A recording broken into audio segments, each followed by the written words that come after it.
জীৱন প্ৰেৰণা আঁচনি বা CM জীৱন প্ৰেৰণা আঁচনি যিসমূহ ফ্ৰেছলি গ্ৰেজুৱেটেড ছাত্ৰ ছাত্ৰীসকলে আবেদন কৰিছিলে সিহঁতৰ কাৰণে এটা ভাল খবৰ লৈ আহিছোঁ। সিহঁতে অতি সোনকালেই প্ৰতি মাহে 2500 টকাকৈ পাব নিজৰ বেংকৰ একাউণ্টত। ফেব্ৰুৱাৰী মাহ 2026 চনৰ 1 তাৰিখৰ পৰা 2027 চনৰ জানুৱাৰী মাহৰ 1 তাৰিখলৈকে সিহঁতে প্ৰতি মাহে 2500 টকাকৈ পাব। প্ৰচেছ অলমষ্ট সম্পূৰ্ণ হৈছে। আপোনালোকে ফেব্ৰুৱাৰী মাহৰ 1 তাৰিখৰ পৰা পইচাটো পোৱা আৰম্ভ কৰিব।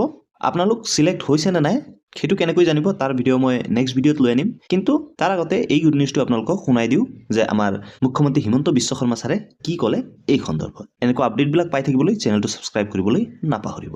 ফেব্ৰুৱাৰী মাহৰ 1 তাৰিখৰ পৰা 2026 চনৰ ফেব্ৰুৱাৰী মাহৰ 1 তাৰিখৰ পৰা 2027 চনৰ জানুৱাৰীৰ 31 তাৰিখলৈকে প্ৰতি মাহত আমি 2500 টকাকৈ আমাৰ গ্ৰেজুৱেশ্যন হোৱা ল'ৰা ছোৱালীখিনিক আমি দি যাম।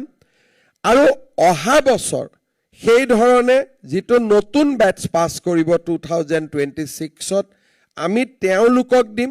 তাৰ পিছৰ বছৰ যি 2027ত পাছ কৰিব তেওঁলোকক আমি দি গৈ থাকিম। আঁচনিখন নতুন, আমি একেলগে যদি আমি কওঁ যে নহয় সকলোবোৰ গ্ৰেজুৱেট পাছ কৰি থকা সকলক দিম, তেতিয়াহ'লে আমাৰ আঁচনিৰ স্পিৰিটটো কম্প্ৰমাইজ হয়। কাৰণ আমি বিচাৰোঁ যে এবছৰতকৈ যিসকল এতিয়াও নিবনুৱা হৈ আছে তেওঁলোকক যদি আমি সমৰ্থন কৰোঁ ই এক নিবনুৱা ভাত্তালৈ ৰূপান্তৰ হ'ব।